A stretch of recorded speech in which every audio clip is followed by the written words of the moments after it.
Assalamualaikum warahmatullahi wabarakatuh. Salam dan bahagia. Tugas 3.2a 4.1 Eksplorasi konsep pertanyaan pemantik. Modul 3.2 Pemimpin dalam pengelolaan sumber daya. Disusun oleh Hendra Kirana, SPD. Dibimbing oleh 1. Dedi Priyanto, SPD, sebagai fasilitator. 2. Emi Rosida, SPD, sebagai pengajar praktik. Pertanyaan ke-1. Apakah kita bisa menggunakan pendekatan pengembangan komunitas berbasis aset untuk mengelola sumber daya sekolah kita? Bisakah kita mengganti kata komunitas menjadi sekolah, pendekatan pengembangan sekolah berbasis aset? Mengapa? Jawaban, tentu saja, kita bisa menggunakan pendekatan pengembangan komunitas berbasis aset untuk mengelola sumber daya sekolah kita.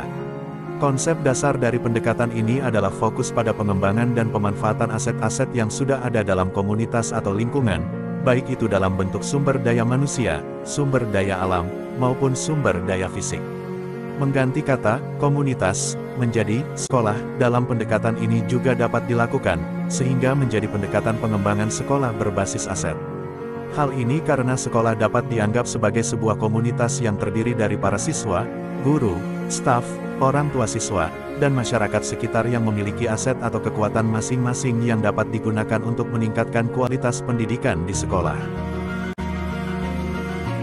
Dalam pendekatan pengembangan sekolah berbasis aset, kita akan mencoba mengidentifikasi aset atau kekuatan yang ada dalam sekolah dan memanfaatkannya secara efektif dalam pengelolaan sumber daya sekolah. Misalnya, jika sekolah memiliki guru-guru yang berkualitas dan berpengalaman, maka dapat dimanfaatkan untuk mengembangkan program pelatihan bagi guru-guru baru atau program mentoring untuk siswa yang membutuhkan bimbingan. Begitu juga dengan sumber daya fisik, seperti ruang kelas, laboratorium, atau perpustakaan yang dapat dimanfaatkan secara optimal untuk mendukung proses pembelajaran. Pendekatan pengembangan sekolah berbasis aset dapat membantu meningkatkan efektivitas dan efisiensi pengelolaan sumber daya sekolah, serta membantu menciptakan lingkungan belajar yang lebih baik dan kondusif bagi para siswa dan guru. Pertanyaan kedua, apa contoh pengelolaan sumber daya sekolah kita dengan pendekatan PKBA? Jawaban, contoh pengelolaan sumber daya sekolah dengan pendekatan PKBA, 1. Pemanfaatan ruang kelas secara maksimal. Sebagai contoh, jika sekolah memiliki ruang kelas yang kosong pada jam-jam tertentu, maka dapat dimanfaatkan sebagai ruang bimbingan belajar atau untuk kegiatan ekstrakurikuler yang berkaitan dengan seni dan olahraga. Dengan demikian, ruang kelas tersebut tidak hanya digunakan pada jam pelajaran saja, tetapi juga dapat memberikan manfaat tambahan bagi murid dan guru. 2. Pemanfaatan fasilitas laboratorium. Jika sekolah memiliki fasilitas laboratorium yang memadai, maka dapat dimanfaatkan untuk kegiatan praktikum yang lebih interaktif dan mengasah keterampilan siswa. Selain itu, laboratorium juga dapat dimanfaatkan sebagai tempat mengadakan kegiatan ekstrakurikuler atau penelitian yang melibatkan siswa dan guru. 3. Pemanfaatan sumber daya manusia. Sebagai contoh, sekolah dapat memanfaatkan keahlian dan pengalaman guru dalam mengembangkan program-program pendidikan yang inovatif dan menarik bagi siswa. Selain itu, siswa yang memiliki keterampilan atau minat khusus juga dapat dimanfaatkan untuk menjadi pengajar atau mentor bagi siswa lainnya dalam kegiatan ekstrakurikuler atau bimbingan belajar. 4. Pemanfaatan teknologi informasi. Sekolah dapat memanfaatkan teknologi informasi seperti sistem manajemen belajar online, platform video konferensi, atau aplikasi pembelajaran interaktif untuk memperkaya proses pembelajaran dan meningkatkan partisipasi siswa. Selain itu, teknologi informasi juga dapat dimanfaatkan untuk mempercepat proses administrasi dan manajemen sekolah. Dengan menggunakan pendekatan PKBA, sekolah dapat lebih memaksimalkan potensi sumber daya yang ada, meningkatkan kualitas pembelajaran, serta memperkuat keterlibatan siswa, guru, dan masyarakat dalam proses pendidikan. Pertanyaan ketiga, bagaimanakah selama ini kita mengelola sumber daya? Apakah sudah menggunakan pendekatan PKBA? Jawaban, pengelola sumber daya berdasarkan kebutuhan dan kondisi sekolah dengan menggunakan pendekatan pengembangan sekolah berbasis aset PKBA.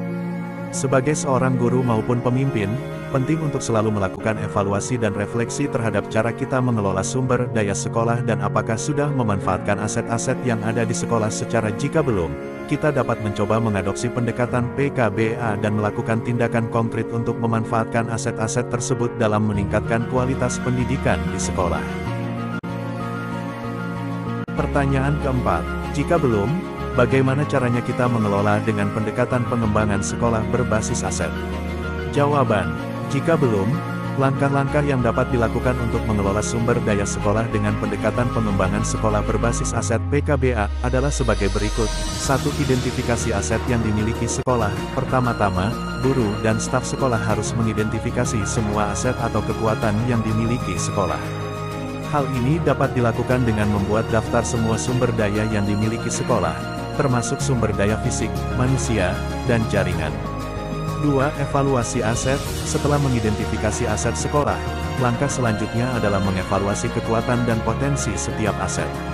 Hal ini dapat dilakukan dengan melakukan analisis SWOT, strengths, weaknesses, opportunities, threats untuk mengetahui kekuatan dan kelemahan sumber daya sekolah, serta kesempatan dan ancaman yang dihadapi.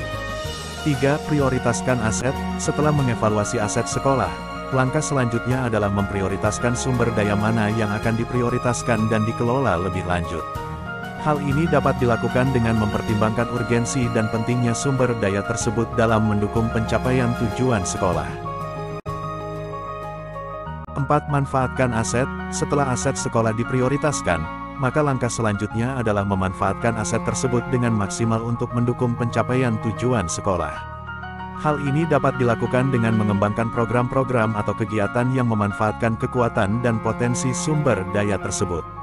5. Evaluasi dan perbaikan. Terakhir, langkah yang harus dilakukan adalah melakukan evaluasi secara berkala untuk melihat sejauh mana pengelolaan sumber daya dengan pendekatan PKBA berhasil mencapai tujuan sekolah. Jika ditemukan kekurangan atau kelemahan, maka langkah perbaikan dapat diambil untuk memperbaiki strategi dan rencana pengelolaan sumber daya sekolah.